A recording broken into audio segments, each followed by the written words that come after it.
آج کی کہانی ایک ایسی خاتون کی ہے جو سیاست کے سنگلاخ راستوں پر چل کر تاریخ میں امر ہو گئی۔ ایک ایسی بیٹی جس نے اپنے باپ کے خوابوں کو حقیقت میں بنانے کا عزم کیا۔ ایک ایسی بیٹی جو ایشیا میں پاکستان کی پہچان بنی۔ ایک ایسی بیٹی جو پاکستان کی بیٹی کہلائیں۔ یہ ہے محترمہ بے نظیر بھٹو۔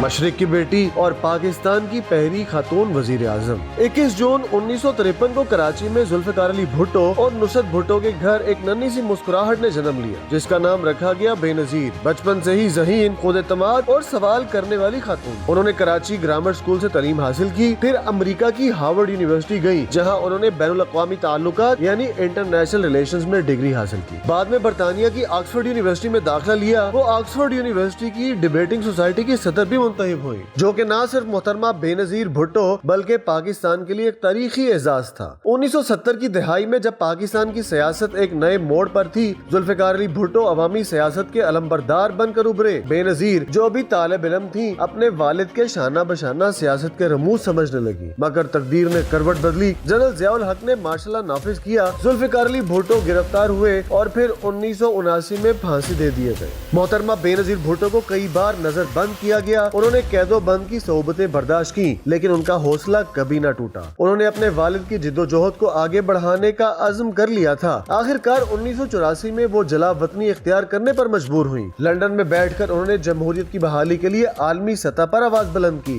پاکستان پیپلز پارٹی کی قیادت سنبھالی اور آہستہ آہستہ عوام کے دلوں میں امید کی شمع روشن کی۔ 10 اپریل 1986 کو محترمہ بے نظیر بھٹو وطن واپس آئیں۔ یہ صرف ایک خاتون کی واپسی نہیں تھی بلکہ ایک خواب کی تکمیل کی نوید تھی۔ 1988 میں جنرل ضیاء الحق کا طیارہ حادثہ ہوا، انتخابات ہوئے اور نئی تاریخ رقم ہوئی۔ بے نظیر بھٹو پاکستان کی اور مسلم دنیا کی پہلی خاتون وزیر اعظم منتخب ہو گئی۔ لیکن اقتدار آسان نہیں تھا۔ ایک عورت کے لیے ایک مردانہ معاشرے میں وزیر اعظم بننا خود ایک انقلاب تھا۔ انہوں نے معیشت کو مستحکم کرنے، تعلیم اور خواتین کے حقوق کے لیے اقدامات کیے، مگر انہیں مسلسل مزاحمت کا سامنا رہا۔ سیاسی سازشیں، الزامات اور طاقتور اداروں کی مخالفت رہی۔ 1990 میں بے نظیر بھٹو کی حکومت برطرف کر دی گئی۔ 1993 میں بے نظیر بھٹو ایک بار پھر وزیر اعظم بنی۔ انہوں نے خارجہ تعلقات بہتر بنانے، سرمایہ کاری بڑھانے اور قانون کی بالادستی کے لیے کوششیں کی۔ ان کے شوہر آصف علی زرداری کو بھی سیاسی تنازعات میں الجھایا گیا، مگر بے نظیر نہ ڈری نہ جھکی بلکہ ڈٹی رہی۔ انہوں نے بار بار کہا جمہوریت بہترین انتقام ہے، مگر 1996 میں ایک بار پھر ان کی حکومت کو ختم کر دیا گیا۔ بدعنوانی کے الزامات، سیاسی جوڑ توڑ اور وہ ایک بار پھر جلا وطن کر دی گئی۔ جلا وطنی کے سال آسان نہیں تھے۔ بی بی نے سیاست سے وقتی فاصلہ رکھا مگر ملک سے تعلق کبھی نہ توڑا۔ وہ اپنے بچوں بلاول بختاور اور آصفہ کی تربیت کرتی رہی اور ساتھ ہی پاکستان کی بدلتی سیاست پر نظر رکھتی رہی۔ 2007 میں جب ملک ایک بار پھر اندھیروں میں ڈوبا ہوا تھا، محترمہ بے نظیر بھٹو نے وطن واپسی کا فیصلہ کیا۔ وہ کہتی تھی میں مرنے سے نہیں ڈرتی، میں اپنے ملک کو بدلنا چاہتی ہوں۔ 18 اکتوبر کو محترمہ بے نظیر بھٹو کے قافلے پر دہشت گردوں نے حملہ کیا، درجنوں افراد جان سے گئے مگر بے نظیر بھٹو زندہ بچ گئی۔ وہ جانتی تھی خطرہ ابھی ختم نہیں ہوا۔ 7 دسمبر وہ دن جس نے تاریخ کا رخ موڑ دیا۔ بے نظیر بھٹو راول بیٹی کے لیاقت باغ میں جلسے سے خطاب کے بعد گاڑی میں سوار ہوئی، گولیاں چلی اور دھماکہ ہو گیا اور پاکستان کی بہادر بیٹی ہمیشہ کے لیے خاموش ہو گئی۔ ملک کی بیٹی محترمہ بے نظیر بھٹو مٹی میں سو گئی مگر ان کے خواب زندہ رہے۔ ان کی قربانی نے جمہوریت کی شمع بجھنے نہیں دی۔ آج بھی پاکستان کی تاریخ میں ایک نام چمکتا ہے، محترمہ بے نظیر بھٹو، جو عورتوں کی طاقت، عوامی سیاست اور جمہوریت کی علامت بن گئی۔ بے نظیر بھٹو صرف ایک سیاست دان نہیں تھی بلکہ وہ ایک نظریہ تھی، ایک تحریک، ایک امید جو ہر اس لڑکی کے دل میں زندہ ہے جو خواب دیکھتی ہے۔ محترمہ بے نظیر بھٹو گڑی خدا بخش میں ان کی تدفین کی گئی اور وہ آج بھی پیپلز پارٹی کے جیالوں اور پاکستان کی عورتوں کے لیے ان کے دلوں میں زندہ ہے۔